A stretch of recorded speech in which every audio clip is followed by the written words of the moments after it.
하나님, 오늘도 주님의 말씀을 묵상하고 또한 하나님의 말씀을 듣기 위하여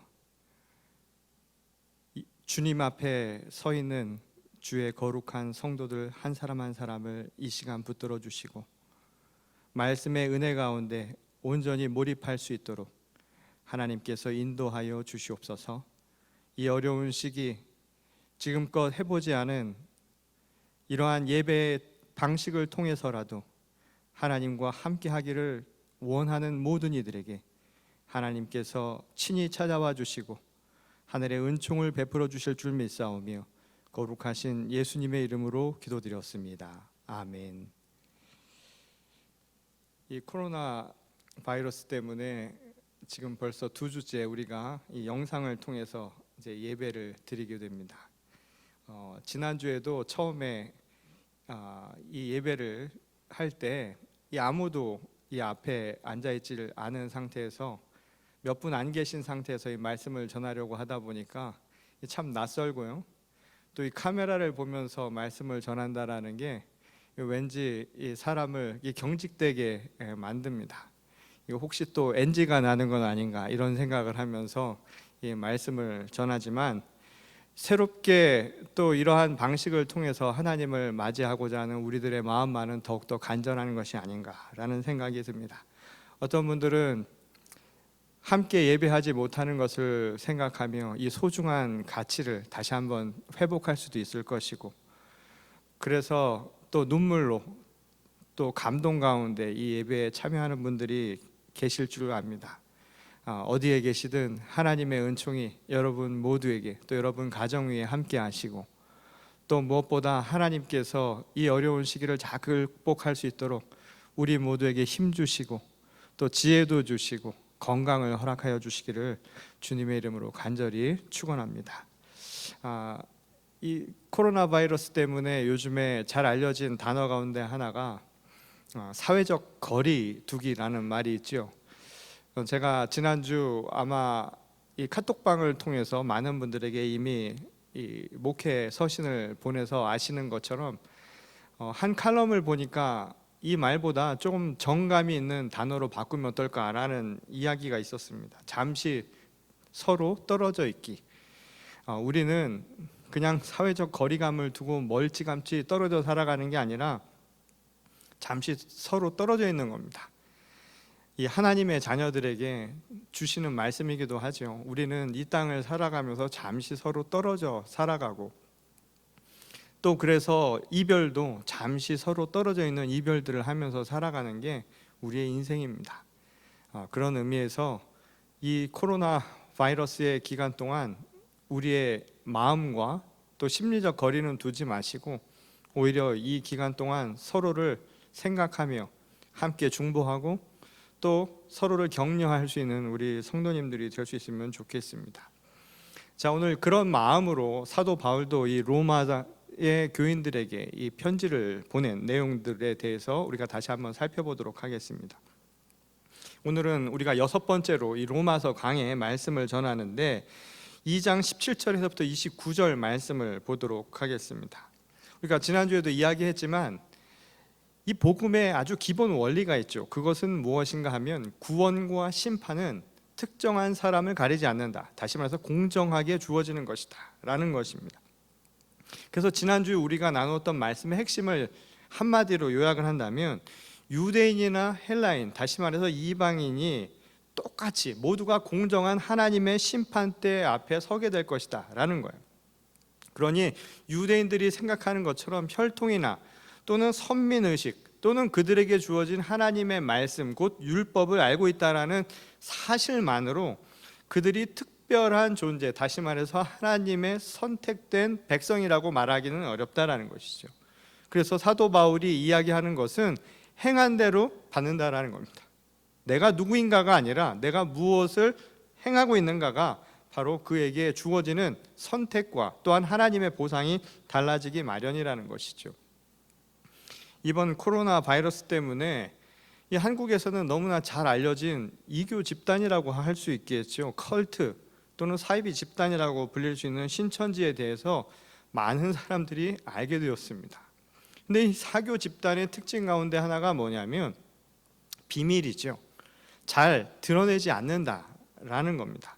그런데 이번 사건을 통해서 만방에 많은 사람들에게 매체를 통해 이제 알려지는 계기가 되었는데, 그것을 통해서 잘못된 것 또는 사회적으로 보더라도 이해가 되지 않는 부분들이 드러나게 되었습니다. 그래서 종교라고 하는 것도 상식적으로 사람들이 사회적으로 용납하기 어려운 범위를 넘어서는 것은 종교로서의 역할과 기능을 다하지 못하고 있다. 그래서 말하자면 사이비와 같은 단체다, 집단이다, 그렇게 사람들에게 불림받고 또 그렇게 이해가 되기 마련이죠. 근데 그런 의도로 본다면 기독교, 우리의 이 교회도, 오늘날 말하는 우리 크리스찬들도 과연 어떤 점에 사람들이 이해를 하고 있고 우리를 어떻게 바라보고 있겠는가라는 생각을 하게 된다는 겁니다. 우리가 정규 교단 소속되어 있다라고 하는 것만으로, 우리가 누구인가만으로 세상 사람들이 우리를 판단하지 않는다라는 것이죠. 그건 마찬가지라는 거예요. 어떤 의미에서 본다면 우리가 이번 기회를 통해서 어떠한 크리스찬인가, 내가 정말 하나님의 교회로서의 온전한 모습을 갖추고 있는가, 소금과 빛이 되라고 하는 하나님의 말씀을 제대로 그 역할을 다하고 있는가를 한번 살펴봐야 한다라는 겁니다. 그리고 서로 사랑하라고 하는 것, 지금 지키는 것만이 아니라 서로 사랑하라고 하는 것을 행하지 않는 것도 우리에게는 엄청난 죄악이 될 수도 있다라는 사실들을 다시 한번 회복할 수 있는, 이 신앙의 회복이 이루어지는 시간이 되어야만 한다라는 것이죠. 그것을 통해서 우리도 똑같이 하나님의 온전한 자녀로서 인정받을 수 있다는 겁니다. 그래야 비로소 사이비 집단과 크리스찬, 기독교 교회와의 차이를 명확하게 구별할 수 있다는 것이죠. 만일 그렇지 않다면 문제가 있기 마련이라는 거예요. 이것은 당시 유대인들에게 전하는 이 사도 바울의 편지에서도 그대로 나타납니다. 유대인들에게 똑같은 이야기를 전하죠. 너희들이 이방인과 다르다라고 하는 이유가 뭐냐? 너희들이 선택받은 백성이라고 말할 수 있는 그 자격이 어디서 나오느냐? 라고 되묻죠. 24절에 보면 이런 말이 나옵니다. 너희 때문에 하나님의 이름이 이방 사람들 가운데서 모독을 받는다. 이 말은 뭐냐면 그에 합당한, 너희들이 안다고 생각하는 율법을 알고 있는 것으로 그치는 것이 아니라 그 율법을 지키고 행하지 않는다면 이방인과 다를 바 없다라는 거예요. 오히려 이방인들이 본성대로 하나님이 주신 말씀대로 말 그대로 법 없이도 살 수 있다면 그만도 못하다라는 것이죠. 그러니 그들이 행하는 바가 무엇인가를 잘 이해하고 그것을 제대로 지키지 않는다면 오히려 하나님의 이름을 모독하는 것과 다를 바 없으니 명확히 자신의 신앙적 근거와 자신이 지금 어디에 서 있는가를 분명히 깨달으라 하는 것이 사도 바울의 일침이었다는 겁니다. 그런 의미에서 오늘 이 본문의 말씀은 바로 이 유대인들이 보여주었던 착각이죠. 그들이 신앙적으로 잘못 오해했던 부분들을 우리에게 알려줍니다. 그리고 이것은 오늘날 그리스도인으로 살아가는 우리들에게 던지는 질문이기도 하죠. 도전의 말씀이기도 합니다. 그리스도인들로서 우리도 착각하고 있는 부분들이 있을 수 있다라는 거예요. 바로 그 부분을 오늘 사도 바울은 세 가지로 정리해서 이야기를 하고 있습니다. 유대인들이 흔히 하는 착각, 다시 말해서 오늘날 그리스도인들이 흔하게 할 수 있는 착각이 첫 번째가 있습니다. 그 하나는 뭐냐면 혈통과 선민의식에 대한 잘못된 인식입니다. 오해로부터 나온다라는 것이죠. 그것은 뭐냐면 내가 유대인으로 태어났다는 것, 그 자체만으로 내가 율법의 사람이 되었다라는 착각이라는 거예요. 오늘날 그리스도인들의 의미로 바꿔서 이야기를 한다면 내가 교회의 교인이 되었다라는 것 그 하나만으로 내가 그리스도인의 사람, 하나님의 사람, 믿음의 사람이 되었다라는 착각을 불러일으킬 수 있다는 겁니다. 오늘 본문 말씀 19절에서 20절을 보면 그들이 스스로를 어떻게 생각하는가를 이렇게 표현을 해놓죠. 스스로 눈이 열린 자다. 그래서 우리는 선민이기 때문에 빛 가운데 있는 자다라고 생각을 했다는 겁니다. 그래서 이방인들과 스스로를 차별화를 시켰다라는 거예요. 그래서 길잡이요, 빛이요, 교사요, 선생이라고 스스로를 지칭하고 있었다는 것이죠. 근데 그것 자체가 사도 바울의 눈에는 지독한 자기 중심적 사고에서 나온 거라고 보았다라는 거예요. 스스로를 교사로 빛이라고 보았다라는 것은 어디까지나 자기 중심적 사고에서 자기 스스로를 그렇게 판단한 결과라는 겁니다. 이 반면에 이 자기 자신은 과대평가하는 사람들의 특징이기도 하죠. 자기 자신을 과대평가를 한다는 것은 남에게는 그 사람들을 폄하시킬 가능성들이 높다라는 겁니다. 그래서 이방인들을 어떻게 일컬었냐 하면 소경이요, 어둠에 있는 자요, 어리석은 자, 어린아이와 같다라고 생각을 했다라는 겁니다. 근데 그것은 어디까지나 자기들이 가진 자기만의 착각 속에서 자기 중심적인 편견 속에서 나온 결과라는 것이죠. 그런 의미에서 사도 바울은 이야기합니다. 이 진정한 하나님의 사람, 곧 율법의 사람이라고 하는 것은 자신을 내세우는 게 아니라 오히려 하나님의 뜻을 따르는 사람이라고 말하는 것이죠. 곧 율법의 사람이라고 말할 수 있다면 율법의 기준, 곧 하나님이 모든 가치 기준, 평가의 기준이 되어야 한다는 겁니다. 이 예수께서도 이와 비슷한 말을 남기셨죠. 요한복음 8장 28절을 보면 예수께서 당시 질문하던 바리새인들과 유대인들에게 이런 말씀을 하는 대목이 나옵니다.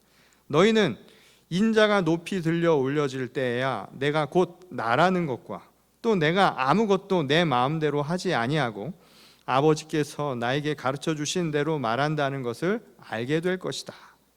이 말은 뭐냐면 예수님조차도 모든 것의 중심을 하나님께 두고 있다라는 거예요. 이 땅에서 행하시는 하나님의 말씀, 본인이 복음 그 자체임에도 불구하고 내가 행하고 내가 말하는 모든 것은 내가 하는 것이 아니라 나를 보내시니 곧 아버지의 뜻을 그대로 전하는 것이다. 그 말씀 그대로가 모든 것의 기준이다라고 하는 것을 알려주는 대목이라는 것이죠. 이게 바로 하나님의 사람, 율법의 사람을 특징짓는 중요한 기준이 된다는 겁니다. 이 동양 사상인 이 노자 도덕경을 보면 이와 비슷한 이야기가 한 가지 나옵니다. 이 노자 도덕경 24장에 보면 이런 이야기가 나와요.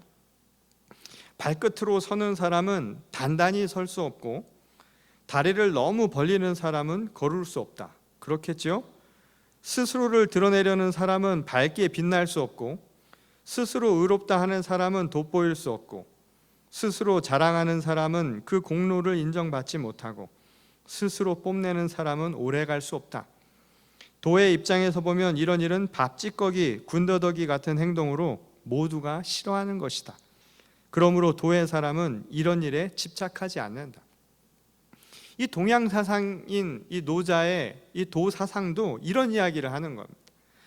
사람이 자기 중심으로는 행할 수 있는 게 자기 능력과 자기 판단으로는 언제든 한계가 있다는 거예요. 세상을 봐도 마찬가지죠. 더불어 살아가는 세상에서 자기의 힘만으로 버틴다고 해서 되지 않는다는 거예요.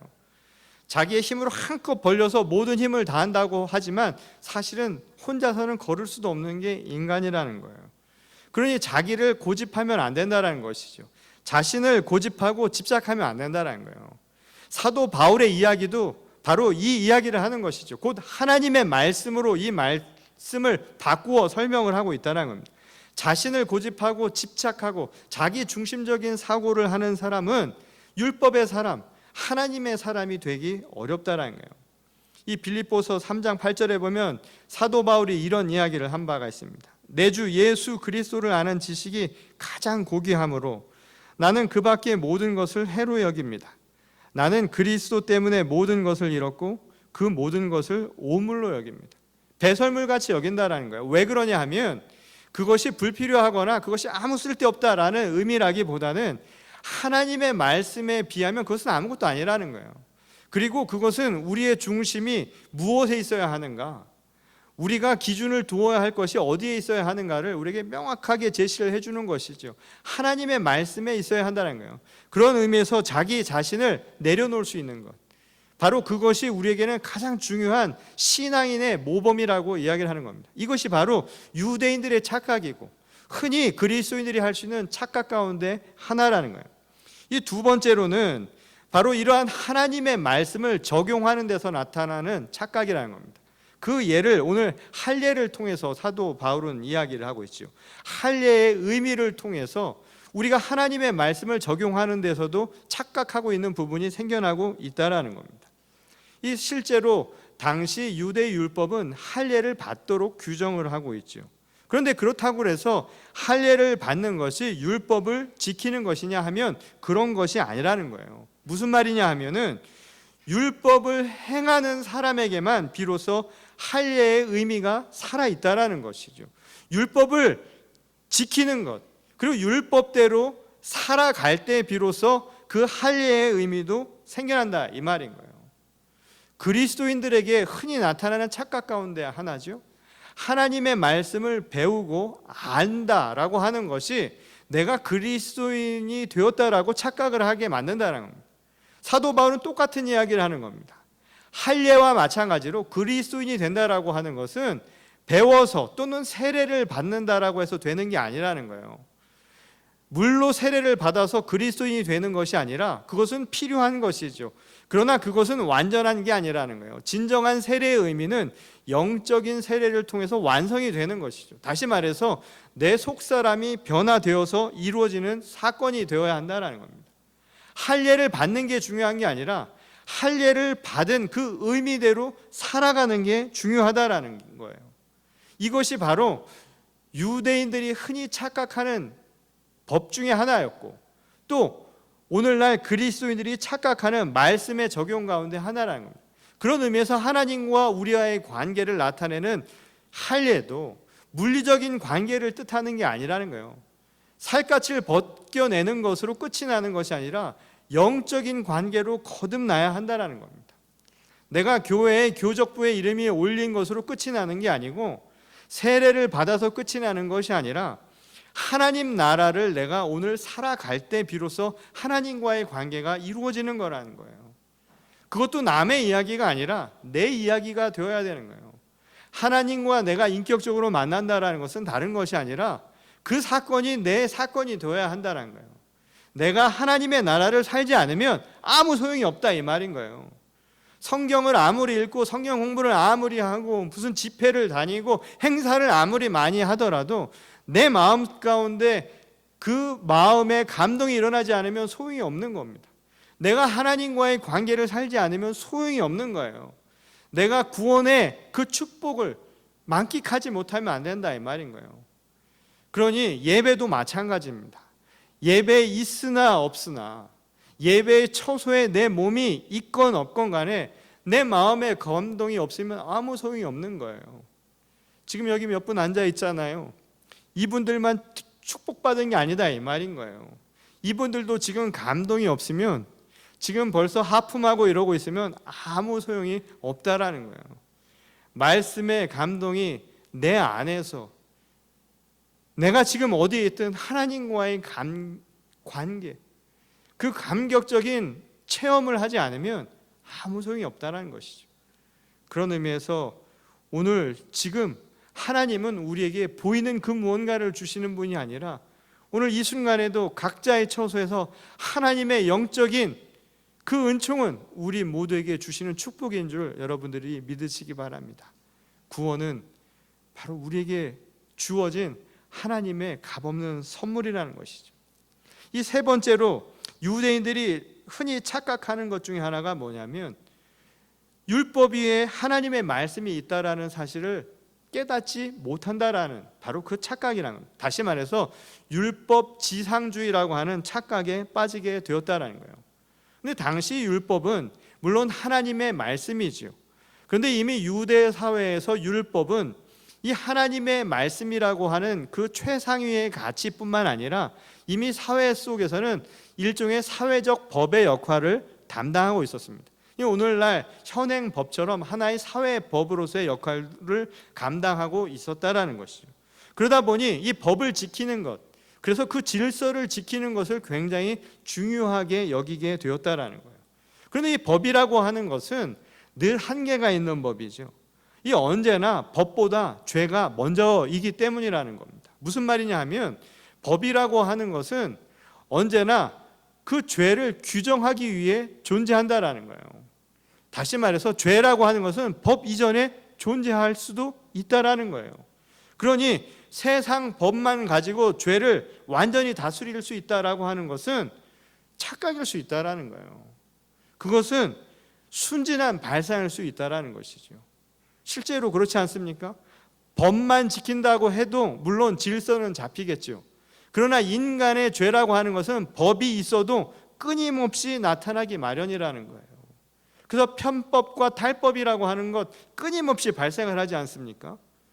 이 교통법만을 봐도 그렇잖아요. 무슨 법을 만들면 또 그것을 감추는 죄악들이 발생을 하지 않습니까? 스피드를 제어를 하면 또한 그것을 막을 수 있는 레이더를 감춘다든가 하는 편법들이 계속해서 발생을 하는 거예요. 그건 무슨 말이냐 하면 법 자체에 성문화된 것 자체가 가지고 있는 한계를 우리에게 이야기해 준다는 거예요. 우리의 내면이 변화되지 않는다면 법으로는 그 모든 것을 감출 수도 없고 완전히 씻길 수도 없는 거라는 거예요. 그러니 사도 바울은 이방인들에게 그 죄에 대해서 이야기하는 바로 유대인들을 향해서 다시 이 질문을 던지는 것이죠. 너희들이 안다고 생각하는 율법만으로 모든 것을 얻을 수 있다면 착각이라는 거예요. 구원은 영적으로 이루어지는 것이라는 것이죠. 다시 말해서 우리의 죄를 율법이 다 해결해 줄 수는 없다는 거예요. 단지 율법은 죄를 규정해 주고 우리에게 필요한 질서를 제공해 주고 그것을 지킴으로 말미암아 오늘날 우리가 살아갈 수 있는 하나의 수단은 될 수 있지요. 차선책은 될 수 있지만 그것을 통해서 모두가 구원의 길에 이른다라는 것은 불가능한 일이라는 거예요. 그러니 내가 내적인 하나님의 말씀이 내 안에 주인이 되지 않는다면 이것은 불가능한 일이라는 것이죠. 그러니 이것은 오늘날 우리가 살아가는 현대 사회에 많은 질문들과 도전을 주게 됩니다. 이 법의 심판이라고 하는 것이 갖는 한계점에 대해서 생각해 보라는 거예요. 신앙인들에게. 예를 들면 생명과 관련된 것은 그래서 법은 늘 한계를 갖기 마련이라는 것이죠. 예를 들어서 사형제도를 한번 생각해 보십시오. 이 사형제도만 하더라도 이 법으로 규정을 해서 처벌은 할 수 있지만 그것에 대해서 궁극적으로 이것이 옳은 것이다, 이것이 인간 사회에서 행할 수 있는 일이다라고 감히 누구도 이야기할 수 없다라는 겁니다. 생명과 관련된 많은 주제들이 있지요. 낙태에 대한 이야기도 있고요. 또 안락사라든가 또는 우리들의 생명과 관련되어서 인간이 결정 지으려고 하는 것에 대한 경고가 될 수 있는 대목이기도 하다라는 겁니다. 그러니 중요한 것은 내가 내 안에서 거듭나는, 다시 말해서 속사람이 변화되고 하나님이 내 삶의 주인이 되지 않는다면 이 모든 것은 항상 불가능하거나 또는 불완전한 상태로밖에 남아있지 않는다라는 것이죠. 그런 의미에서 오늘 우리에게 던지는 질문이에요. 참 율법인으로 산다라는 게 뭔가?